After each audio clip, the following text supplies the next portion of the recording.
कौमार्य सिद्ध करू न शकल्यानं शिर्डीत 48 तासात लग्न मोडल्याची खळबळजनक घटना घडली आहे आणि हा प्रताप केलाय करंजा भाट जात पंचायतीनं।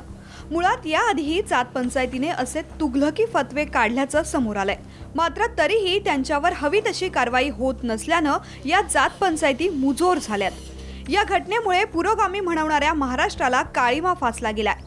या घटनेची कहाणीही नाट्यमय अशीच आहे। नाशकातल्या बिजवर नवऱ्याचं शिर्डीतल्या अविवाहित तरुणीसोबत लग्न ठरलं। मुलाचं दुसरं लग्न आहे हे माहीत असूनही मुलीनं नवऱ्या मुलाला स्वीकारण्याचं ठरवलं। ठरल्याप्रमाणे 22 मे रोजी त्यांचा विवाहही झाला। विवाहानंतर जात पंचायतीने नवरा बायकोला एक पांढरी चादर दिली। लग्नाच्या पहिल्या रात्रीनंतर ती पांढरी शुभ्र चादर परत करण्यास जात पंचायतीने सांगितलं होतं। नवरदेवानं दुसऱ्या दिवशी ती पांढरी चादर जात पंचायतीला दाखवली, मात्र त्या चादरीवर रक्ताचे डाग नव्हते। रक्ताचे डाग नाहीत हे पाहिल्यावर जात पंचायतीने मुलगी कुमारिका नसल्याचा जावई शोध लावला।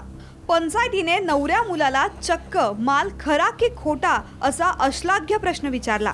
त्यावर नवऱ्या मुलाने माल खोटा असल्याचं संतापाने सांगितलं। झालं, मुजोर जात पंचायतीने विवाह रद्द करण्याचा तुघलकी फतवा काढला।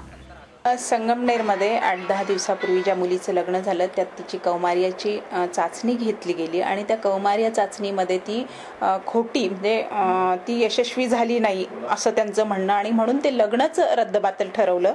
आणि हे ठरवणारे कोण तर जी आपली न्यायव्यवस्था आहे, ह्या न्यायव्यवस्थेला समांतर न्यायव्यवस्था उभी करू पाहणारे जे जात पंच आहेत त्यांनी ते लग्न तिचं रद्द ठरवलं। आणि लग्न रद्द ठरवल्यामुळे नवरा मुलगा त्याचे नातेवाईक ह्या मुलीला न घेता सोबत न घेता ते परस्पर निघून गेले। नेतांना मात्र ज्या निर्जीव वस्तू जे सामान होतं आणि ह्या नवरी मुलीकडच्यांनी दिलेलं सामान त्याच्यानंतर गळ्यात मंगळसूत्र जोडी हे न्यायला मात्र ते विसरले नाहीत। भूमिका तर आमची त्या मुलीचं सुख व्हावं, तिला सन्मानाने नांदायला न्यावं आणि तिला भविष्यातली त्रास होणार नाही ह्या गोष्टीमुळे याची खबरदारी आम्ही घेणार। नववधू विवाहाआधी पोलीस भरतीसाठी तयारी करत होती। त्यात धावणे, लांब उडी, सायकलिंग आणि अन्य व्यायाम प्रकारांचा समावेश होता। मात्र बुरसटलेल्या विचारांनी माथी दूषित झालेल्या जात पंचायतीच्या सदस्यांना कारण मीमांसेशी काही सोयर सुतक नव्हतं। तो योनीचा जो पडदा आहे तो बेसिकली कधी शरीर संबंधामध्ये फाटल्यानंतर ब्लिडिंग होते आणि त्याच्यामुळे असं बऱ्याच जणांना असं वाटतं की ते कौमार्य त्यांचं आहे म्हणून। पण आपण जर बघितलं की लहानपणी आता बऱ्याच वेळेस मुली खूप खेळत असतात, उड्या मारत असतात किंवा रनिंग केलेलं असतं। काही आता मुलं कराटे वगैरे यासारखे गोष्टीचे सराव प्रॅक्टिस करतात। तर ह्या खेळामध्ये पण कधी ताण पडून तो पडदा कधी त्याच्यामध्ये तो निघू शकतो। म्हणून याचा अर्थ असा नाही की त्यांचं कौमार्य गेलेलं आहे म्हणून।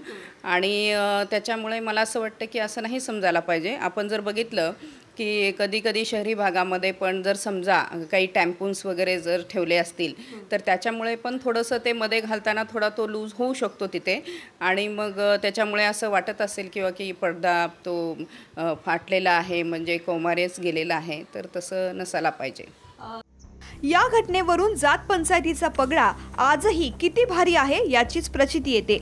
मुळात या प्रकरणी पीडित मुलगी आणि तिची आई खंबीर आहे, मात्र वडिलांना अद्याप त्यांच्या 2 मुलींना उजवायचंय। त्यामुळे जात पंचायतीशी थेट पंगा घ्यायला ते 21व्या शतकातही घाबरतात आणि म्हणूनच बेकायदा जात पंचायतीची पाळमुळं ठेचायलाच हवीत। शिर्डीहून मनोज गाडेकर, नाशिकहून जयराम पुरीसह ब्युरो रिपोर्ट, साम टीव्ही, शिर्डी।